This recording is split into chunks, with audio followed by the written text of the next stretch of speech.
et son peuple au tranchant de l'épée. L'Éternel dit à Moïse, écris cela dans le livre pour que le souvenir s'en conserve et déclare à Josué que j'effacerai la mémoire d'Amalek de dessous les cieux.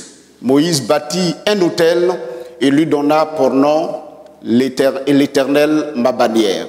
Il dit, parce que la main a été levée sur le trône de l'Éternel, il aura guerre de l'Éternel contre Amalek de génération en génération. Amen. Gloire à Dieu. Le thème que nous sommes en train d'étudier depuis quelque temps, c'est l'école de la foi. L'école de la foi. Pourquoi une telle étude? Eh bien, pour plusieurs raisons. La première, c'est que le monde dans lequel nous vivons est une école. Le monde en général est une école. Parce qu'on ne possède pas tout. Nous n'avons pas toute la connaissance. La connaissance plénière, totale, appartient à Dieu et non à nous les hommes. Nous ne possédons pas tout d'un coup. Nous avons été faits pour avoir la connaissance par portion et en fonction du temps, vu notre incapacité à retenir d'un coup ce qui est fort. Déjà dans le jardin d'Éden, Dieu a procédé par étapes. Et la Bible nous dit que Jésus lui-même, il a appris à souffrir. Donc la terre, c'est le monde de l'apprentissage. La terre est une école. Dans la divinité, je veux parler du monde infini avec Dieu, c'est la connaissance une fois pour toutes apprise, une fois pour toutes connue, et on ne l'apprend pas. Mais nous apprenons. On apprend à marcher, on apprend à cuisiner, on apprend à se marier, on apprend tout dans la vie. La terre, c'est une grande école. Alléluia. La Bible nous dit que sur le chemin d'Emmaüs, les deux disciples, retournant dans leur village, ne comprenant pas ce qui s'est passé. Pourquoi ce Jésus qui est venu faire du bien a été crucifié? Alors Jésus, en marchant avec eux, a dit ceci: vous êtes là à comprendre. Donc, compréhension, on n'a pas tout dans ce monde. Notre cerveau ne peut pas tout prendre d'un coup. On est obligé de nous donner par portion. Et c'est ce que Jésus même a dit. Il a dit, j'ai beaucoup de choses à vous enseigner, mais vous ne pouvez pas tout saisir maintenant.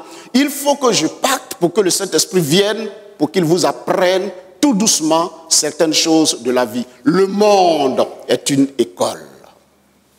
Amen. Gloire à Dieu. J'ouvre une parenthèse pour dire que celui qui refuse d'apprendre, il meurt.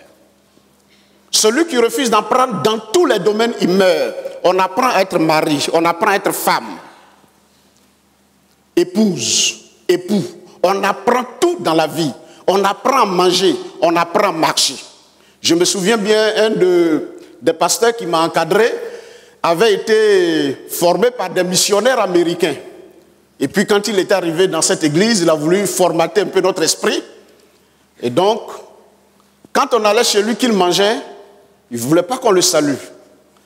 Donc, quand on arrive, il fait ça. Asseyez-vous. Ils disent comme ça que nous, on a pris avec les Américains. Vous vous asseyez là-bas, moi j'ai fini de manger, et puis bon, après on va changer. Donc, quand il s'habillait en costume, alors il me dit, et Français, voilà comment on marche quand on s'habille en costume. On ne marche pas comme ça, comme on va à Djamé. Mais ça pour dire que tout s'apprend. Quand quelqu'un tombe malade, on le rééduque. Tout est apprentissage. Vous savez pourquoi plusieurs personnes n'avancent pas dans la vie? Parce qu'ils pensent tout connaître. Ils sont bloqués dans leur esprit. Je sais tout. Mais celui qui croit savoir tout, c'est qu'en réalité, il ne sait rien. Alléluia. Le monde est une école. Il est parlé d'un monsieur qui est parti quelque part il dit qu'il s'en prend à avoir de la sagesse pour venir dominer, enfin, venir diriger ses frères. et il allait dans un village où il y avait un vieux sage. Et il voulait aller apprendre la sagesse, la connaissance. Le premier jour, il a eu une belle leçon. Il dit, ce que j'ai reçu là, personne dans mon village n'a cette connaissance. Je vais aller dans mon village parce que là, je serai le plus sage. Le sage lui dit non, il ne faut pas partir, il faut attendre. Deuxième jour, il reçoit une deuxième leçon très forte. Il dit au sage, je pense que je connais, j'ai 2 leçons que mon village n'a pas. Je vais retourner. Le sage lui dit non, il faut attendre un peu. Il reçoit une 3e leçon, jusqu'à plusieurs leçons. À un moment donné, il ne voulait plus partir. Le sage s'est approché de lui pour lui dire, tu ne veux plus partir? Il dit non, je pense que le temps n'est pas encore venu pour moi pour que je retourne parce que je n'ai pas encore appris. Le sage de lui dit, effectivement, le temps est arrivé pour toi de retourner parce que tu sais, puisque tu dis que tu ne sais pas, c'est que tu sais. Retourne chez toi. Le monde est le monde de la connaissance, le monde est une école. J'ouvre la parenthèse pour nous dire, demeurons humbles, on apprend de tout. Et avec tout le monde, on peut tout apprendre. Et l'enfant de Dieu qui veut apprendre peut évoluer et peut aller de l'avant. Que notre intérieur soit ouvert, n'est-ce pas, à la connaissance. Amen. La deuxième raison pour laquelle nous faisons cette étude, c'est que Dieu est invisible. Nous sommes visibles. Et le seul moyen par lequel on peut entrer en contact, le dénominateur commun entre Dieu et nous, eh bien, c'est la foi. La foi. C'est ce que la Bible nous dit. Or, sans la foi, nul ne peut être agréable à Dieu. Sans la foi, Dieu ne nous calcule pas. Dieu calcule l'homme, Dieu entre en contact avec l'homme, Dieu entend l'homme, Dieu voit l'homme, il échange avec l'homme quand l'homme et Dieu, n'est-ce pas, se rencontrent sur le territoire de la foi. Alléluia. La foi est le moyen par lequel nous pouvons entrer en contact avec Dieu. La foi est un thème très important dans la Bible. Car, comme je vous le disais tantôt, sans la foi, nul ne peut être agréable à Dieu. Mais la foi est complexe, mes amis, mes frères. La foi est un thème très complexe. Son fonctionnement et comment entrer en relation avec l'invisible nous montre qu'en réalité, la foi se présente comme une école. La foi, elle seule, là, est une école. Quand on parle d'école, eh bien, cela veut dire qu'il y a des étapes, il y a des classes. Et nous sommes appelés à aller à l'école de la foi pour apprendre ce que c'est que la foi. Comme les gens ont posé la question au Seigneur, apprends-nous à prier comme Jean l'a appris à ses disciples. Nous devons apprendre, n'est-ce pas, ce que c'est que la foi et à marcher par la foi. Le langage commun entre Dieu et les hommes, c'est le langage, comme je vous le disais tantôt, le langage de la foi. Dieu n'entend pas quelqu'un quand il ne s'exprime pas dans les termes de la foi. Quand il n'utilise pas le chemin de la foi, le langage de la foi, Dieu ne l'entend pas, Dieu ne le comprend pas. Dieu le trouve barbare. Parce que là où l'humain et le divin se rencontrent, l'endroit où ils se rencontrent, le territoire sur lequel ils se rencontrent, on appelle le territoire la foi. L'expression, les mots et le langage qui est utilisé, la forme de communication qui est utilisée est appelée la foi. Alléluia. Gloire à Dieu. Que Dieu soit béni. Nous avons vu, bien sûr, toute la Bible parle de la foi. Comment permettre à l'homme d'entrer en communion avec Dieu depuis la Genèse jusqu'à l'Apocalypse. C'est-à-dire n'importe quelle portion de la Bible. De n'importe quelle portion de la Bible, on peut extraire des éléments en rapport avec la foi pour édifier le peuple de Dieu, le peuple qui marche avec l'invisible. Amen. Alléluia. Gloire à Dieu. Nous marchons avec l'invisible, nous marchons avec le Dieu tout-puissant et le seul langage que Dieu comprend avec nous, c'est le langage de la foi. En nous focalisant sur les chapitres 15 à 17, eh bien, nous avons dit que si c'est une classe, si c'est une école, c'est qu'il y a plusieurs niveaux, plusieurs classes. Et nous avons vu plusieurs classes, permettez que je cite juste 2. La première classe que nous avons vue, c'est la classe de l'amertume ou du désespoir. La deuxième classe que je cite, il y a eu d'autres, c'est la toute dernière que nous avons vue il y a quelques semaines en arrière, c'est la classe du manque, où on manque de tout. Alors, quelle est la particularité de cette école, l'école de la foi? Quelle est sa particularité? Quelle est la particularité de ces classes dans lesquelles Dieu nous met? La particularité de ces classes et de cette école, eh bien, c'est de mettre l'humain dans des conditions inconfortables pour qu'il puisse tourner les regards vers l'invisible. Alléluia. C'est la particularité de cette école. Alléluia. Gloire à Dieu. Le peuple de la foi, c'est le peuple qui marche à côté des situations inconfortables. Pour que, étant dans cette situation-là, il tourne les regards vers l'invisible. Et l'invisible vient à son secours. Il y a plusieurs aspects de la foi où Dieu fait répandre sa grâce, sa puissance et sa bénédiction. Mais les classes que je suis en train de développer, ce sont des classes dans lesquelles Dieu nous mettra à côté de situations inconfortables, des situations insupportables, des situations difficiles, des situations qui vont même nous amener à retourner dans le monde et dans le péché. Ça, c'est l'école de la foi. Ce matin, il y a certainement quelqu'un qui est dans une situation inconfortable. Et pourtant, tu es avec Dieu. Tu es à l'école de la foi. Tu es dans une classe. Et tu ne vas pas échouer. Tu vas réussir. Tu vas t'en sortir. Parce que tu marches avec l'invisible. Tu es à l'école de la foi. Alléluia. À l'école de la foi, on marche avec les épreuves. On marche avec les difficultés. Et on surmonte, on surplante le mal. On surplante les difficultés. Alléluia.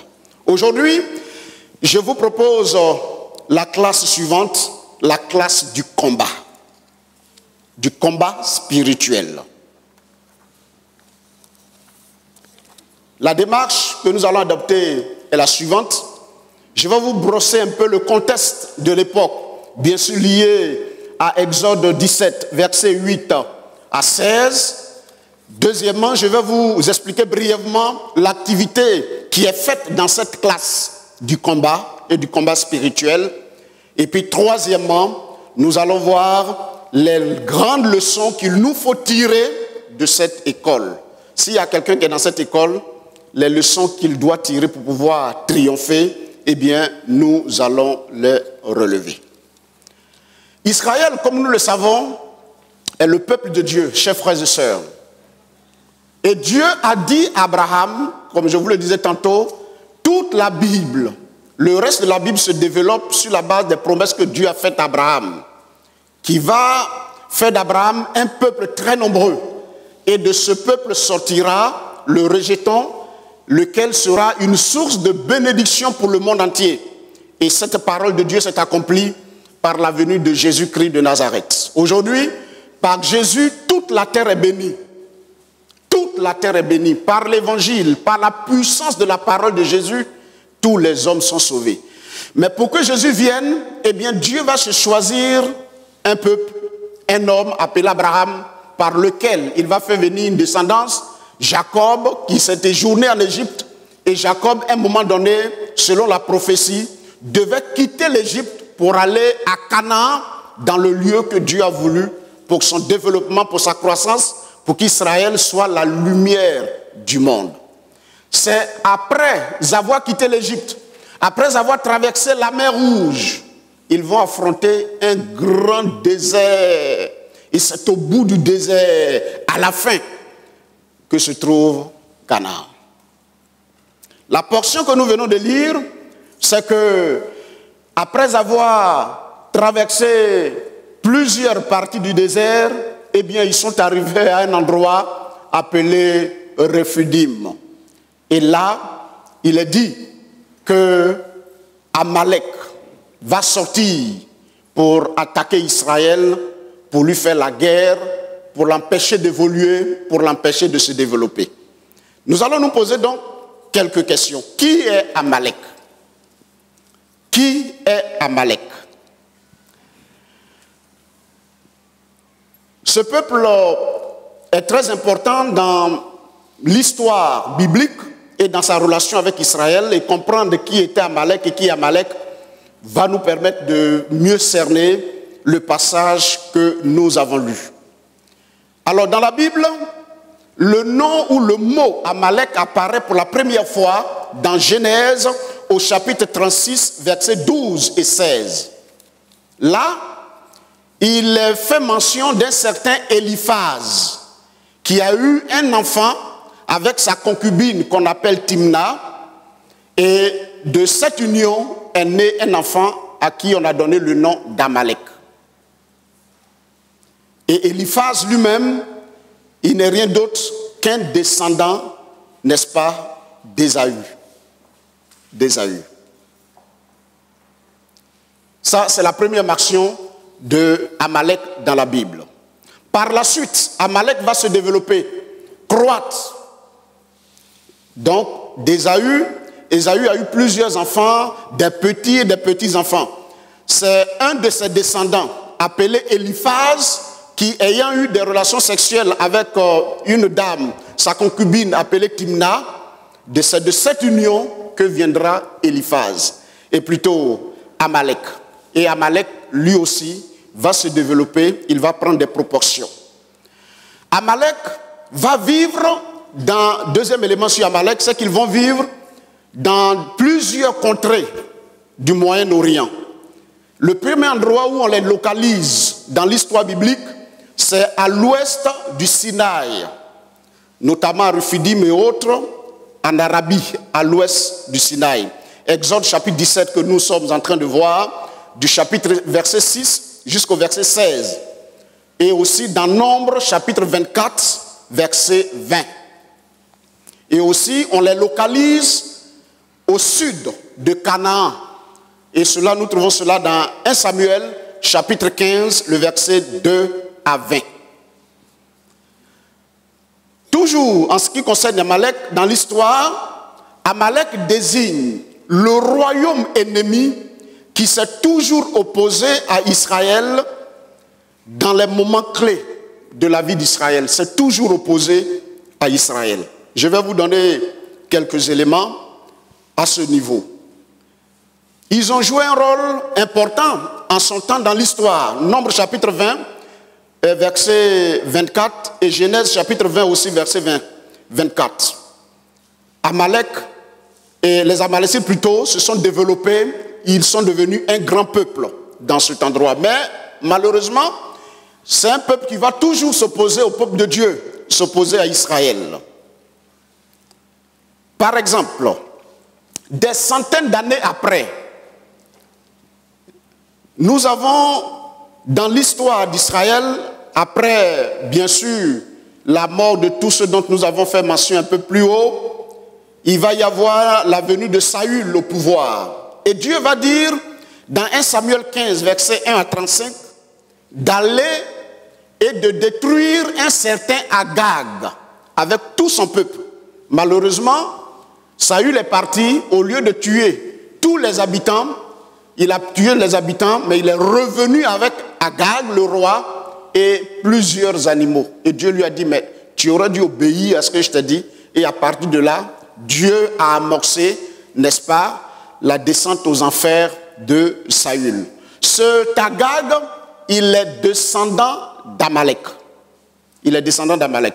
Et c'est un peuple, tous ceux qui descendent d'Amalek, on ne sait pas si dans leur corps ou dans leur ADN, c'est inscrit opposition contre le peuple de Dieu, opposition contre Israël. Tous ceux qui sont venus, qui ont été des leaders dans l'histoire et qui sont venus ou qui descendent, n'est-ce pas, d'Amalek, ont toujours été de grands opposants qui ont causé des difficultés au peuple de Dieu, dont un certain Agag. Dans le livre d'Esther, nous avons l'histoire, n'est-ce pas, de Aman. Aman qui s'est levé contre le peuple de Dieu. Eh bien, quand on remonte, c'est un Agagite et son histoire remonte également à Amalek il est fils d'Amalek, il descend d'Amalek, et c'est inscrit dans son cœur qu'il doit tout faire partout où il y a le peuple juif, il doit l'éliminer. Et aujourd'hui, on pense que tous ceux, certains exégètes, certains penseurs chrétiens pensent que plusieurs des opposants dans le monde au peuple de Dieu ont été des Amalécites, notamment les nazis et plusieurs des peuples autour d'Israël qui s'opposent à Israël sont des descendants d'Amalek. C'est inscrit dans leur cœur, n'est-ce pas, la destruction du peuple d'Israël. Alors, une deuxième question qu'on peut se poser toujours dans le contexte. Pourquoi Amalek s'est-il opposé à Israël, a continué de le faire, jusqu'à ce que Dieu dise qu'il allait détruire la mémoire d'Amalek de dessous les cieux? Car c'est écrit, le Seigneur a dit à Moïse qu'il va détruire, le verset 16, qu'il va détruire, n'est-ce pas, le souvenir d'Amalek, le verset 14, le souvenir d'Amalek de toute la terre. C'est-à-dire que Dieu a fait en sorte qu'à une date récente, on ne parlera plus des descendants d'Amalek, on ne parlera plus d'eux, parce que Dieu a pris une résolution détruisant ce peuple. Quelle raison on peut avancer pour que Amalek puisse s'acharner sur Israël? Nous allons relever deux raisons. La première, liée au contexte immédiat, et la deuxième liée à un contexte très lointain. Très lointain. Le contexte immédiat, l'histoire a révélé que Amalek est un peuple de pillards. Il vivait dans les montagnes. Et il vivait, c'était des bandits. Il vivait du vol. C'était des gens armés qui vivaient dans les montagnes, qui agressaient tous ceux qui passaient. Donc ils vivaient de vol, de pillage, et malheur aux voyageurs qui ne connaissaient pas la région, qui passaient par là, eh bien, ils tombaient sur le coup d'Amalek. Donc, c'était leur vie. On ne pouvait rien faire pour eux. Ils étaient là, ils vivaient pour piller et ils pillaient pour vivre. Ça, c'est le contexte immédiat. Ce sont des bandits. Et voyant un peuple qui a quitté un endroit et qui est en partance, en passant par ce territoire, eh bien, Amalek a pensé que c'était une aubaine, c'était une opportunité de se faire des affaires, de voler et de piller tout Israël. Ça, c'est le contexte immédiat. Mais les historiens sont allés plus loin et ils ont découvert une autre raison. La deuxième, quand on remonte, on se rend compte que Amalek descend, n'est-ce pas, d'Ésaü. Et la raison spirituelle, une des raisons spirituelles profondes, c'est que, eh bien, Amalek ne fait simplement que perpétuer la grande rancune d'Ésaü contre son frère Jacob. Ne l'oublions pas que dans le livre de la Genèse, il nous est relaté l'histoire de ces deux frères, n'est-ce pas, qui sont venus au monde. Et Ésaü était l'aîné et Jacob était le cadet.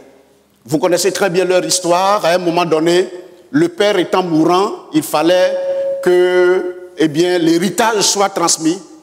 Et Jacob, avec la complicité de sa mère, va prendre l'héritage qui était destiné à son frère Ésaü. Ont-ils bien fait ou non? Dans tous les cas, nous voyons que certaines personnes, certains penseurs disent que pour l'avenir d'Israël et du monde, Dieu a utilisé leur maman pour enlever la bénédiction d'entre les mains d'Ésaü, parce qu'Ésaü, il ne passait son temps qu'à son temps à manger. C'est un homme qui aimait le confort, qui aimait la nourriture. Les choses spirituelles ne l'intéressaient pas trop. C'était pas un homme qui aimait se battre, c'était pas un homme qui se montrait aîné, qui prenait des décisions sages, alors que l'autre, quand bien même qu'il soit trompeur, mais on voyait en lui quelqu'un qui savait les bonnes choses et qui était capable de relever de grands défis. Donc, déjà, lui, à un moment donné, il a même commencé à flirter avec les Cananéennes qui étaient autour. Je vais parler d'Ésaü. Il a pris des femmes sans même consulter ses parents. Et un jour, la mère a dit que je ne veux pas que mon fils épouse une des filles de ce pays.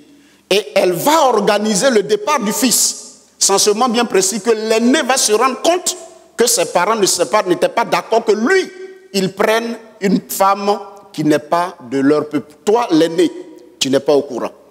Donc, la mère va organiser et la bénédiction spirituelle, et même, je dirais oui, spirituelle, va passer entre les mains d'Ésaü et plutôt de Jacob, et on va organiser sa sortie, et il va fuir le pays.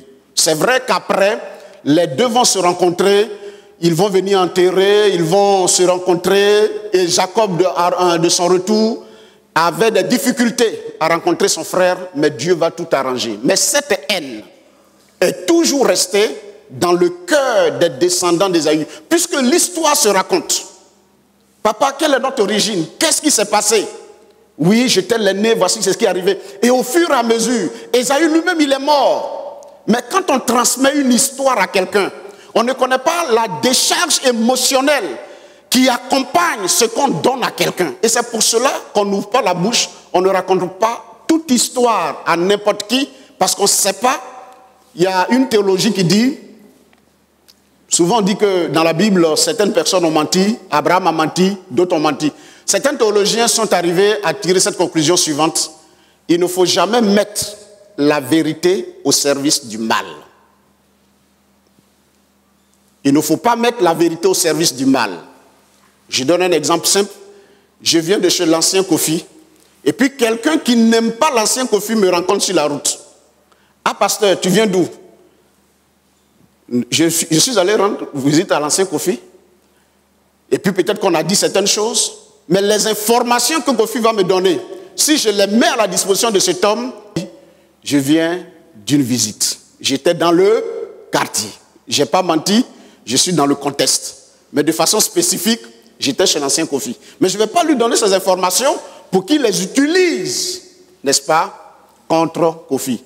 Et certains ont utilisé cette façon de faire pour blanchir Abraham, qui a dit que Sarah était sa sœur et que ce n'était pas sa femme.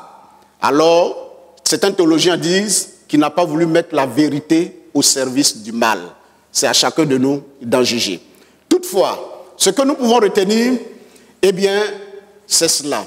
Ésaü, il a eu cette haine en lui. L'histoire a été racontée de génération en génération, et toutes les générations qui sont descendues d'Ésaü ont gardé dans leur esprit que la lignée de Jacob est une lignée qui a volé leurs biens, leur héritage et tout.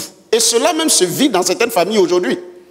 Dans certaines familles, les parents sont morts il y a très longtemps, mais il y a des rancunes, il y a des haines qui perdurent, parce qu'on se souvient toujours de l'histoire et de certaines choses qui se sont passées. Donc, le fait qu'Amalek vienne attaquer Israël et que Dieu décide d'éliminer Amalek, sa mémoire de dessous les cieux, eh bien, c'est parce qu'ils se sont opposés à Israël à un moment bien donné dans leur parcours, n'est-ce pas, sur la terre. Troisième élément, comment Moïse a organisé la résistance. Comment Moïse a organisé la résistance dans le désert. Alors nous sommes maintenant dans les activités qui sont menées au sein de cette classe appelée la classe du combat. Israël est en partance. Il n'a pas le choix. Vous savez, mes frères et sœurs, il y a certaines situations dans lesquelles on n'a pas le choix, où on est obligé de combattre. L'histoire ne nous dit pas qu'il y a eu une armée très bien organisée en tant que telle. Ils étaient obligés de prendre certaines personnes et puis bon, descendre. Moïse a dit à Josué de prendre certaines personnes, de descendre et de combattre. La stratégie était toute simple. Il fallait, prendre des gens, résister, et puis deuxièmement, Moïse a dit que lui, il va se tenir sur la montagne pour invoquer la grâce de Dieu. Donc, dans sa stratégie, il va y avoir deux actions à mener. La première, sur le terrain, et la deuxième, se tourner vers le Seigneur. Mais quel est l'enjeu de ce combat? Quel est l'enjeu? Chers frères et sœurs, quand on rencontre Amalek sur le chemin, soit Amalek meurt ou tu meurs. C'est l'enjeu. Premier élément. Deuxième élément, ils ont quitté l'Égypte. Le désert est plutôt, la mer Rouge est derrière, l'Égypte est derrière. Si on ne combat pas, on meurt dans le désert. On n'a pas le choix. Il y a des situations devant lesquelles on n'a pas le choix. Quand on a quitté le monde, quand on a quitté les ténèbres et qu'on a partance avec Dieu dans le monde de la grâce, il y a des situations devant lesquelles on n'a pas le choix. On meurt ou l'ennemi meurt. Et ici, Moïse a demandé d'organiser la résistance. Et ils vont descendre et ils vont combattre. Alors, le constat que nous faisons, ce que nous est rapporté dans le texte, c'est que au fur et à mesure que les gens combattaient, quand les mains de Moïse étaient levées, eh bien le peuple dans la vallée, ceux qui combattaient, les soldats, ils avaient la victoire. Mais quand les mains de Moïse étaient fatiguées, Moïse était fatigué, eh bien ses ennemis avaient la victoire. C'est ce que nous constatons dans ce que, n'est-ce pas, ce qui nous est rapporté. Et donc, la stratégie, toujours dans la résistance et la réplique à mener dans ce combat, c'est que deux collaborateurs de Moïse vont décider de lui venir en aide en soutenant ses mains. Et ils vont prendre des pierres pour mettre les mains de Moïse là-dessus, pour soutenir les mains de Moïse jusqu'à ce que Amalek soit vaincu. Et c'est ce qui s'est passé. Et par la suite, Israël allait continuer son chemin pour aller à Canaan. Donc l'activité qui s'est menée dans cette classe, c'est le combat, c'est la résistance. On n'a pas le choix. Alors, pour une fois, ce qu'on constate, c'est que le peuple n'a pas murmuré. Pour une fois, on suppose que tout ce que Dieu a fait derrière, un temps soit peu, et puis la réalité qui se présentait à eux leur demandait de s'unir. Et ils se sont unis et ils ont remporté la victoire par la grâce de Dieu. Quelle leçon pouvons-nous tirer de cette école ou de cette classe appelée la classe, n'est-ce pas, du combat? La classe du combat. Combat spirituel, c'est la guerre. Quelle leçon pouvons-nous tirer? La première leçon que nous tirons est la suivante. Chers frères et sœurs, la présence de Dieu, écoutons très bien, n'annule pas les combats contre les ennemis. Dieu était avec Israël. Dieu était avec son peuple. Et pourtant, Amalek est venu combattre à Rephidim. Pourquoi Dieu n'a-t-il pas empêché Amalek de venir? Cela relève de la souveraineté de Dieu. Amen. Cela révèle de la souveraineté de Dieu. Ce n'est pas parce que Dieu est avec nous que nous sommes exonérés des combats. Certains frères plutôt et certaines sœurs disent « Ah, je suis attaqué ». On entend souvent ce langage dans le milieu chrétien. Je suis attaqué, on m'attaque de partout. On m'attaque spirituellement. Je veux te dire, si tu es à l'école de Dieu, à l'école de la foi, et que tu es arrivé à Rephidim, tu seras attaqué. Dieu va lâcher Amalek. Pourquoi? Dieu pouvait permettre les prendre de la même manière qu'il a fait venir les cailles. Il pouvait prendre Israël et le déposer à Canaan. Ou bien, il ne peut pas? Il peut faire pousser la verdure dans le désert. Est-ce que même il avait besoin de les déplacer pour aller à Canaan? Il n'a pas besoin. Il pouvait agir depuis l'Égypte, neutraliser tout le monde pour qu'Israël soit le peuple leader. Et même dans le désert, Dieu pouvait les laisser faire pousser tout.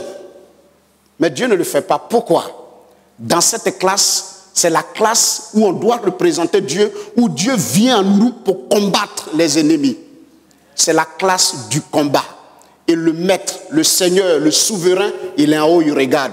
Sa présence n'annule pas les combats spirituels.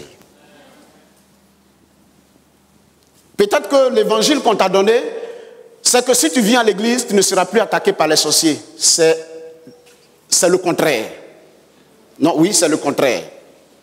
Paul a dit ceci, que celui qui veut vivre pieusement sera attaqué, sera persécuté.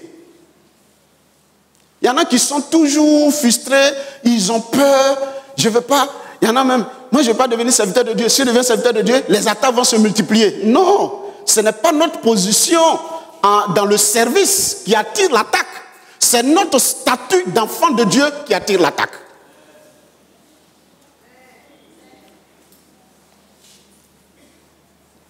C'est pas parce que tu vas devenir pasteur, oui, j'ai devenu époux d'un pasteur ancien, je ne vais pas devenir diacre, ou bien je ne vais pas faire responsable de femmes. Quand je prie là, on m'attaque. On ne t'attaque pas parce que tu es responsable de femmes, on ne t'attaque pas parce que tu es diacre ou ancien, on t'attaque parce que tu es descendant de Jacob.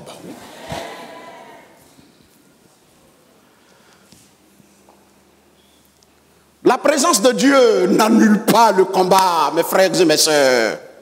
Dieu était avec Israël et pourtant, Amalek vint combattre Israël à Rephidim. Oh Seigneur, je t'ai accepté. Je suis chrétien. Pourquoi dans ma famille, les sorciers, ils se lèvent contre moi, ils attaquent ma maison, ils attaquent ceci, et puis tu fais rien? Dieu est avec Israël dans le désert. Et pourtant, Amalek vint combattre Israël à Rephidim. Dieu est avec toi. C'est pour cela d'ailleurs que tu es attaqué. Parce que tu ne fais pas le jeu de l'ennemi. Et comme tu es en partance vers ta gloire, ta destinée, le Seigneur va te tester en permettant à quelqu'un de venir te faire une opposition. Alors, l'une des leçons merveilleuses que nous devons tirer, c'est quoi? Regardez Dieu qui est assis peut-être sur son trône. C'est un peu comme une pièce de théâtre, ce que je suis en train de vous dire. Parce que tout est préparé avant la fondation du monde. Dieu est assis et puis il dit, bon, Israël avance dans le désert. Amalek, fallait, je vais voir comment ils vont réagir. Dieu avec son peuple. Dieu avec toi. Dieu avec toi. Les gens qui te veulent du mal, Dieu les lâche, ils vont venir vers toi. Ça fait partie de la stratégie de Dieu. Dans cette école-là, on rencontre les adversaires de Dieu. Dans cette classe, la classe du combat, on rencontre les adversaires de Dieu. On rencontre Satan. On rencontre les démons. On rencontre les sorciers par notre statut d'enfant de Dieu. Donc, ce matin, je te propose deux chemins. Tu retournes à lui ou tu restes avec nous. Mais si tu restes avec Dieu, ce n'est pas parce que tu es avec Dieu que Dieu va t'épargner ce qu'il faut pour que tu deviennes un enfant de Dieu mûr. Comme hier, le pasteur le disait, quand on présentait les mariés, il dit, ne pensez pas que parce que ce sont les enfants des collaborateurs qu'on a fait arrangement, que d'ailleurs, je suis plus dur avec mes collaborateurs et leurs enfants dans le domaine du mariage.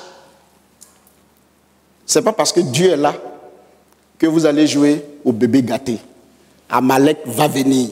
Si tu inscris et que tu dis que toi, tu as quitté la classe de la déception, tu es venu jusqu'à la classe, n'est-ce pas, de l'autre classe qu'on a vue, la classe du manque, et puis tu inscris, tu dis que tu as le niveau de la classe du combat, Amalek va venir, Dieu va te regarder faire. Première leçon.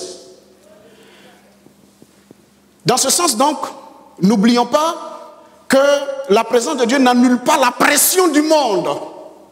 Le monde avec tout ce qu'il y a. La présence de Dieu n'annule pas l'action de la chair et du diable qui nous attaque. Nous serons bombardés à tout moment et pourtant Dieu est là. Le texte ne nous dit pas qu'il y a eu des morts dans le camp d'Israël. C'est le résultat qu'on nous donne. Si personne n'était mort, le texte l'aurait mentionné. On peut supposer, le texte ne l'affirme pas. Mais c'est la finalité que Dieu nous dit. Dieu nous dit que quand ils ont combattu là, le peuple de Dieu a eu le dessus. Mais il y a eu des morts. Quand l'ennemi vient là, il y a des dégâts dans les familles. Il y a des dégâts sur le plan physique, sur le plan spirituel, sur le plan moral dans les familles. Et pourtant, Dieu est là. Deuxième élément. Ce n'est pas parce que nous sommes dans la volonté de Dieu que nous n'allons pas être attaqués. Israël était dans la volonté de Dieu. Est-ce que lui, il a dit il va aller à Canaan? Dites-moi. Est-ce que lui-même il veut aller à Canaan? Ils n'étaient pas prêts. Pour les forcer à partir, Dieu a été obligé de les mettre dans l'esclavage pendant 400 ans au moins, pour les déconnecter, pour qu'ils vomissent l'Égypte, tellement ils étaient riches. Ils étaient trop riches. Donc, il va utiliser l'esclavage. Mais même dans ça, même là, il n'était pas prêt à partir. Jusqu'à ce que Dieu lui-même, il agit sur Pharaon en jugeant ses dieux. C'est quand il a jugé ses dieux que Pharaon lui-même, il a dit, levez-vous et partez. Donc, il n'était pas prêt à partir. Donc, il n'était pas prêt à aller dans la volonté de Dieu. Je veux simplement te dire ce matin que tu es dans la volonté de Dieu. Que tu es devenu chrétien. Tu as prié, le Seigneur t'a mis sur un chemin et tu es en train de faire ou de progresser avec le Seigneur. Mais la volonté de Dieu n'annule pas la présence d'Amalek à Rephidim. Tu es dans la volonté de Dieu, Dieu est avec toi, et pourtant ce Dieu qui est avec toi, il a lâché Amalek comme un chien. Attaque mon peuple. Dans le combat spirituel, c'est ce préalable qu'il faut savoir pour ne pas se décourager. Dans le domaine du mariage, dans le domaine du travail, dans bien des choses. Ah, mais si Dieu est avec nous, pourquoi?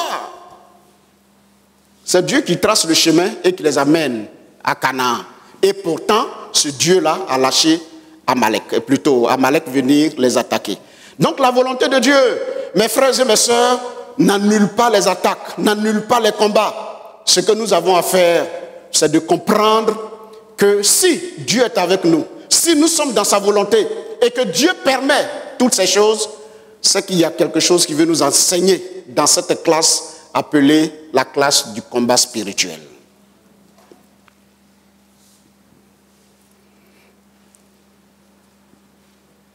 Nous pouvons aussi renchérir en disant ceci, que ce n'est pas parce que tu as fait forcément quelque chose de mal, de grave, que tu seras attaqué. Là, Israël a fait quoi? Le texte même commence au verset 8. Amalek vint. Il se déplace, on ne l'invite pas, on ne lui a rien fait. Mais lui, il est sur les montagnes, il guette. Il guette. Ce n'est pas parce que tu as fait quelque chose que l'ennemi va venir t'attaquer. Mais ici, l'ennemi est venu attaquer Israël parce qu'ils sont on ne peut rien cultiver là-bas. C'est la montagne. Et même là, ce sont des brigands, des bandits. Ils vivent du vol. Ils vivent des pillages. Je vais te dire ce matin, mon frère, ma soeur, que l'ennemi vit en te pillant. Ce n'est pas parce que tu as fait quelque chose qu'il viendra t'attaquer, mais ton attaque, le fait qu'il t'attaque, l'amène à vivre. Ta mort constitue sa vie. Les sorciers, les mystiques, tous ceux qui sont dans le monde, qui attaquent les autres, qui les détruisent, ils vivent de leur mort. Ils vivent de leur sang. Ils vivent de leur pillage. Jésus a dit que le diable vient voler, dérober et même égorger. Le diable vit de ces choses. Les sorciers vivent de ces choses. Et ce n'est pas parce que tu as fait quelque chose que l'ennemi t'attaquera forcément de mal, mais parce que l'ennemi vit de ta mort et de ce que tu es et de ce que tu as que, eh bien, Amalek viendra t'attaquer. Ton ennemi, comme le cas d'Israël, n'est-ce pas, qui était face à Amalek parce qu'Amalek nourrissait une rancune, une haine profonde depuis longtemps contre le peuple de Dieu. Chers frères et sœurs, nous sommes attaqués parfois à cause des jalousies, à cause de bien des choses dans les cœurs des uns et des autres, du monde et des ténèbres contre le peuple de Dieu, contre les enfants de Dieu. L'ennemi agit souvent par vengeance, comme le cas d'Ésaü. Ce n'est pas parce qu'on a fait quelque chose de grave, de mal, qu'on ait péché faussement contre Dieu, qu'on ait dit des choses abominables. Mais l'ennemi se saisit toujours de ces opportunités pour nous tuer, pour nous ruiner, pour détruire notre lendemain. Quatrième élément. Ici, nous constatons que Israël était face à un peuple qui était aguerri à la guerre. Des gens qui combattaient nuit et jour et qui étaient au combat. Et l'ennemi était mieux organisé qu'Israël. Et pourtant, Dieu leur a donné la victoire. Ce que nous voulons dire, la quatrième leçon que nous voulons dégager, c'est que Dieu peut aider n'importe quel enfant de Dieu à vaincre n'importe quel ennemi et n'importe quel adversaire. Alléluia. Dieu, je reprends, peut nous aider à vaincre n'importe quel adversaire dans le combat spirituel. En fait, Dieu veut nous utiliser pour vaincre l'adversaire, pour vaincre l'ennemi. Je voudrais donc te dire ce matin que Dieu est avec toi. C'est vrai. Et pourtant, Amalek est là. Que Dieu, tu es dans la volonté de Dieu. Quand bien même que Amalek soit là, Dieu est avec toi. Mais ce que je veux te dire, c'est que Dieu veut que tu comprennes qu'il veut passer par toi pour vaincre Amalek. Et tu es appelé à vaincre Amalek. Et à l'école du combat, les activités qu'on mène, c'est que Dieu nous apprend. La Bible nous dit qu'il exerce nos mains au combat. Le peuple de Dieu, il est dit même que Dieu est l'Éternel des armées. Sur la guerre, sur la terre plutôt, il n'y a que guerre, il n'y a que combat. Et le peuple de Dieu est aguerri et préparé face à n'importe quelle attaque. Je suis là pour te dire que tu peux t'en sortir, que tu peux te relever, que tu peux vaincre Amalek, parce que Dieu est avec toi. Parce que c'est la volonté de Dieu que tu ailles à Canaan. Parce que sa présence est avec toi. Et il faut prendre conscience, tous les jours de notre vie, il faut qu'on prenne conscience que Dieu est avec nous. Que nous sommes dans la volonté de Dieu. Que Dieu peut avec nous. Que nous pouvons avancer. Et c'est quand nous avons cette conscience permanente que l'Esprit de Dieu agit et Dieu décante les situations. Alléluia. Mais malheureusement, quand nous sommes dans des moments difficiles et qu'Amalek se présente, on peut être troublé. Or, Amalek est fait pour être vaincu. Amalek se présente pour que toi, humain, en association avec Dieu, tu puisses avoir la victoire. Je suis là donc pour dire à quelqu'un, certainement qui passe par un combat spirituel. Et il y en a, nous n'occultons pas le combat. Je ne suis pas là pour vous dire, parce qu'on est chrétien, on ne sera jamais attaqué. Parce que Dieu est avec nous, on ne rencontrera pas des problèmes dans nos familles. Je ne dis pas ce langage. Mais je dis ceci, que Dieu est avec nous, ces choses vont venir, mais nous avons l'assurance que nous les vaincrons parce que Dieu est avec nous. Relève la tête, parce que ton Dieu est fort. Et c'est ce que Jean dit, que celui qui est en vous, il est plus grand que celui qui est dans le monde. Quand il y a l'épreuve, vous savez ce que l'ennemi fait? L'ennemi nous fait croire que Dieu nous a oubliés, que Dieu nous a abandonnés, que Dieu ne peut plus rien faire avec nous. Puisqu'on ne voit pas Dieu, on ne peut pas le toucher. Que nous sommes abandonnés dans le désert de Rephidim, que nous serons vaincus. Non, Dieu est avec nous. Dieu est avec son peuple. Dieu avec ses serviteurs, Dieu avec ses servantes, Dieu avec celui qui vient de se convertir, Dieu avec celui qui passe par n'importe quelle épreuve. Dieu est avec toi et Dieu peut t'aider à relever le défi. Amalek sera vaincu. Alléluia. Dieu nous amène donc à combattre. Cinquième leçon. Nous avons vu comment Moïse a réagi. C'est très important. Si Dieu peut agir, qu'est-ce que Moïse a fait? Moïse va exprimer sa foi en Dieu dans le combat. Il va dire à Josué, vous descendez et combattez Amalek. Mais moi, je vais me tenir devant le Seigneur. Demain, j'irai devant le Seigneur. Mes frères et mes sœurs, c'est la foi ou la confiance dans la nature du Dieu invisible. C'est cette foi-là qui sera déterminante. La foi sera déterminante dans le combat. Ce n'est pas forcément ce que Moïse et Josué faisaient dans la vallée, ou vis-à-vis physiquement, qui a fait qu'Israël a remporté la victoire. Mais c'est ce que Moïse faisait sur la montagne. Qu'est-ce que Moïse a fait? Moïse a élevé ses mains. Mais écoutez, le fait de lever les mains vers le ciel, ça veut dire quoi? C'est l'attitude intérieure de Moïse qui disait, oh Dieu, tu nous as menés dans le désert, ce n'est pas pour nous tuer. Tu es le Dieu d'amour, tu es le Dieu tout-puissant, tu es celui qui relève les défis, tu es celui qui est fort, tu es celui qui est puissant. Nous nous attendons à toi, nous ne craignons pas parce que tu es avec nous. Seigneur, c'est toi qui as changé Mara, l'amertume. C'est toi qui as transformé l'amertume. Quand nous étions dans le besoin, c'est toi qui agis. J'imagine toutes les paroles qui pouvaient sortir du cœur de Moïse, étant sur la montagne.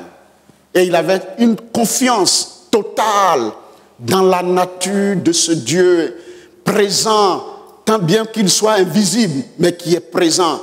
C'est cette confiance que Moïse a placée en ce Dieu-là qui a été déterminante. Je peux dire ici que les Amalécites, là, ils prenaient même des médicaments pour faire la guerre. Ce n'était pas une guerre physique normale, mais c'était une guerre également spirituelle, avec des démons, des puissances ténébreuses. Et là, on a recours au Dieu vivant et vrai. Chers frères et sœurs en Christ, la foi, c'est quoi donc ici? La foi, c'est la confiance que nous plaçons dans la nature de Dieu, dans notre esprit. Nous croyons que Dieu est présent, qu'il est puissant, qu'il nous aime d'un amour incommensurable. Et cette foi-là, c'est l'élément déterminant dans le combat qui poussera le Seigneur à agir. Alléluia. Je vais te dire que tu ne vois pas Dieu, mais Dieu est à côté de toi. Je vais te dire que tu es dans le combat, mais Dieu t'aime. Je vais te dire que tu es en lutte face à quelque chose, mais sache que ton Dieu peut t'aider à relever le défi. Moïse avait confiance dans le Dieu qu'il ne voyait pas. Je vais vous dire une chose, chers frères et sœurs. C'est la nature de Dieu qui nourrit la foi de l'enfant de Dieu. C'est ce que Dieu est qui nourrit la foi. Dans ton âme et dans ta conscience, si tu crois que Dieu peut, que Dieu est amour, que Dieu est fort, que Dieu est puissant, que Dieu ne t'abandonne pas, ta situation va changer. Ta situation va changer, mon frère. Et ta situation va se transformer en bien. Et tu auras tes ennemis qui vont mordre la poussière. Ici donc, nous voyons que Moïse, chers frères et sœurs, avait confiance en Dieu. Je voudrais donc nous dire, ne mettons pas notre confiance, chers frères et sœurs, dans une église, dans un homme. Ne mettons pas notre confiance dans une réalité ou des paroles que nous entendons quand nous passons par des épreuves. Mettons notre confiance dans l'amour de Dieu. Dieu nous aime. Et il a tellement aimé le monde qu'il a donné son Fils unique, afin que quiconque croit en lui ne périsse point, mais qu'il ait la vie éternelle. Vous savez, souvent nous disons que nous prions, nous prenons des moments de jeûne et nous prions le Seigneur 40 jours. Certains parleront du jeûne d'Esther, c'est bien. La Bible recommande le jeûne, la Bible recommande la prière. Mais ce qui est déterminant dans la prière, en fait la prière n'est rien d'autre que la conséquence de ma dépendance de Dieu et de la foi que je place dans la nature de Dieu. C'est parce que je crois que Dieu est peu comme une personne que je vois. Dans mon esprit, il est présent. Dans mon esprit, il m'aime. Dans mon esprit, il est fort. Et donc cette attitude-là, je la manifeste physiquement certainement en ouvrant la bouche. Mais même quand je n'ouvre pas la bouche et que je suis au marché, oh Dieu, tu es bon. Oh Dieu, tu es amour. Oh Dieu, tu peux. Parce que je sais que tu es un Dieu bon et miséricordieux. Mettons notre confiance donc dans la nature de Dieu. Quand nous lisons la Bible, relevons les parties où nous voyons la miséricorde. Le fait que Dieu ait un projet pour Israël, où il dit, je vais te mener dans un pays où coule le lait et le miel, montre que Dieu est bon et que Dieu est amour. Si Dieu a pris cette résolution, il ne va pas permettre à tes ennemis d'avoir la victoire sur toi. Parce que Dieu ne t'a pas amené dans le désert. Non, non, non, non. Dieu ne t'a pas amené dans le désert pour que tu meurs. Dieu ne t'a pas amené à Rephidim pour que tu meurs. Dieu ne t'a pas amené dans cette ville, dans cette situation pour que tu meurs. Mais Dieu t'a envoyé pour que tu fasses l'expérience du combat avec la grâce de Dieu. Et tu vas t'en sortir. À Rephidim, c'est ceux qui placent leur foi en Dieu. Le monde dans lequel nous vivons va aller de mal en pis. Il y aura toutes sortes de difficultés qui vont se présenter à nous. Mais ceux qui vont remporter la victoire face à l'ennemi, ce sont mes frères et mes sœurs, ceux qui feront comme Moïse, qui mettront leur confiance, quand bien même qu'Amalek soit là, aguerri au combat, qui mettront leur confiance dans la nature de ce Dieu d'amour et dans le projet qu'il a pour nous. Je me dis que voilà ce que Moïse a dit, c'est dit. Dieu nous a enlevés de l'Égypte, il a dit à notre père Abraham qu'il va nous emmener dans un pays où coule le lait et le miel. Dieu donc, il ne va pas nous laisser mourir dans ce désert. Et les jours passés, il y a eu des moments par lesquels nous sommes passés. Dieu nous a donné la victoire. Donc à Amalek là, Dieu va nous donner la victoire. C'est ce qu'un enfant de Dieu doit faire. Quel est le projet de Dieu pour ta vie? Qu'est-ce que Dieu a fait avant ce moment difficile dans lequel tu te trouves? Ce qu'il a fait et le projet final doivent t'amener à tirer cette conclusion. Dieu m'aime et son amour est tel qu'il ne m'a pas envoyé pour que je meure à mi-chemin, que je meure dans le désert. Je suis en train de passer par une étape difficile, mais avec sa grâce, je vais surmonter, je vais vaincre, je vais triompher. Ce matin, mets ta confiance en ce Dieu qui t'a amené dans le désert pour rencontrer Amalek. Ce n'est pas pour te tuer, mais pour te faire du bien. Alléluia. L'avant-dernière chose que je relève est la suivante. Tant que tu resteras accroché au Seigneur comme Moïse l'a fait, ton ennemi mordra toujours la poussière. C'est une des grandes leçons que nous tirons. Moïse a fait cette expérience. Quand il était fatigué, l'ennemi avait le dessus. Mais quand les mains étaient levées, eh bien, Amalek était toujours au-dessus, vaincu. Je veux te dire, chers frères, chères sœurs, que tant que tu resteras accroché au Seigneur, ta barque tiendra. Oui, ta barque tiendra. Il y aura de l'eau dans la barque, mais tu tiendras. Ta barque va tanguer, mais tu tiendras. Quelqu'un va marcher certainement sur le rivage, sur l'eau, du jamais vu, il peut être un fantôme, mais tu vivras.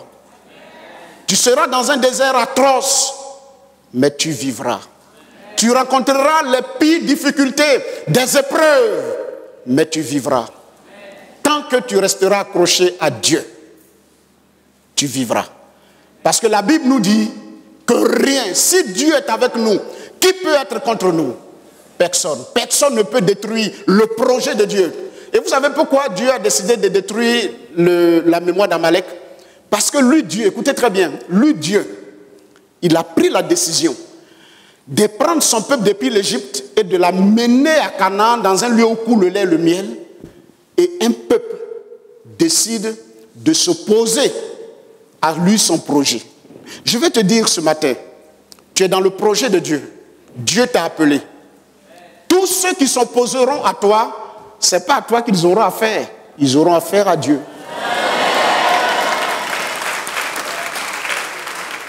Ils auront affaire à Dieu. C'est pour cela que la Bible nous dit que nous n'avons pas lutté contre la chair et le sang, mais nous avons à lutter contre les mauvais esprits. Et les mauvais esprits, le plus souvent, c'est dans nos pensées. Tournons-nous vers le Seigneur. Restons accrochés à Dieu. Restons attachés à Dieu. Et quelle que soit l'épreuve, Amalek sera vaincu.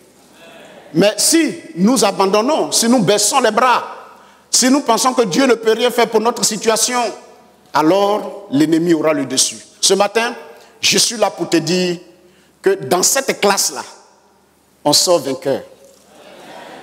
On sort vainqueur. Dans cette classe, les bons élèves là, ils sortent vainqueurs. Tu es face à Amalek, tu sortiras vainqueur de ce combat. Qu'est-ce que Dieu a fait? Dieu même a organisé la stratégie. Dans le combat, je voudrais dire cette dernière chose, c'est que la victoire dépend de la stratégie de Dieu. Alléluia! Gloire à Dieu. La victoire, elle vient de Dieu. C'est Dieu qui donne la victoire. Et donc la stratégie vient de lui. On ne peut pas savoir ce qu'on sait, c'est que le résumé, c'est que Israël a vaincu Amalek. Qu'est-ce que Dieu a fait? Nous ne le savons pas. Je suis là pour te dire que tu ne peux pas t'imaginer ce que Dieu peut faire d'énorme, de glorieux dans sa stratégie, si toi tu mets simplement ta confiance en lui. Je suis en train de te dire, chers frères et sœurs, qu'il y a de multiples possibilités et des stratégies en grand nombre quand on est attaché à Dieu. Nous avons une seule stratégie, mais Dieu en a plusieurs. Humainement parlant, les gens sont descendus pour combattre. Mais Moïse a dit, quand bien même qu'on descende pour combattre Amalek, c'est pas évident qu'on remporte la victoire. Mais c'est toi, vers qui nos yeux sont tournés, qui peut nous donner la victoire. Et c'est à Dieu d'affiner la stratégie. Je termine en disant ceci que dans l'histoire d'Israël, et même avec David, les cas ne sont pas pareils dans les combats spirituels. Les stratégies viennent toujours de Dieu. C'est-à-dire, si aujourd'hui tu as rencontré une situation difficile, Dieu a dit, par exemple là, le Seigneur a dit à Moïse, par moment, parle au rocher. À d'autres occasions, frappe le rocher. Ainsi de suite. Ou bien prie. Et puis la manne va descendre. Ou bien telle chose va venir. Mais ce que Dieu a dit hier, c'est pas ce qu'il va faire aujourd'hui, c'est pas ce qu'il va faire demain. Reste connecté à la stratégie de Dieu. Nous ne pouvons pas imaginer ce que Dieu a fait dans le combat. Comment Josué et ses soldats ont pu venir à bout d'Amalek, un peuple barbare, mystique, guerrier, et Israël les a vaincus dans le désert. C'est parce que la stratégie vient du Seigneur. Une des grandes leçons qu'on apprend à l'école du combat, dans la classe du combat, à l'école de la foi, c'est que nous sommes des soldats et des généraux, nous nous attendons à la direction du Seigneur. Et c'est celui qui s'attend à la direction du Seigneur que Dieu oriente, que Dieu conduit. Et les résultats sont évidents. Je souhaite que tous ceux qui sont dans cette classe soient vainqueurs de leur Amalek, soient vainqueurs de leurs difficultés, soient vainqueurs de leurs épreuves et qu'ils mettent leur confiance en Dieu. Nous sommes donc le peuple de la foi et le peuple de la foi est tourné vers son Seigneur, dépend de son Dieu pour que les situations s'arrangent. Et je vous dis que Dieu le fera aussi longtemps qu'on sera accroché à lui. Que Dieu vous bénisse, qu'il nous bénisse et que personne ne fuit la classe du combat. Amen. De toutes les façons, vous n'avez pas le choix. Vous n'avez pas le choix. On ne peut pas retourner. Franchement dit, moi je ne peux pas retourner où je suis quitté. Je ne peux pas retourner. Devant est bon. Je suis dans une situation difficile aujourd'hui. Mais le Dieu qui m'a mené là dans ce combat m'amènera jusqu'au bout. Pas question de fuir, pas question d'abandonner cette classe. Mais restez, demeurez, attachez-vous à la présence et à la puissance et à la nature de Dieu. Et Dieu aura la victoire. Est-ce que nous pouvons nous tenir debout? Et je voudrais qu'on loue simplement le Seigneur ce matin.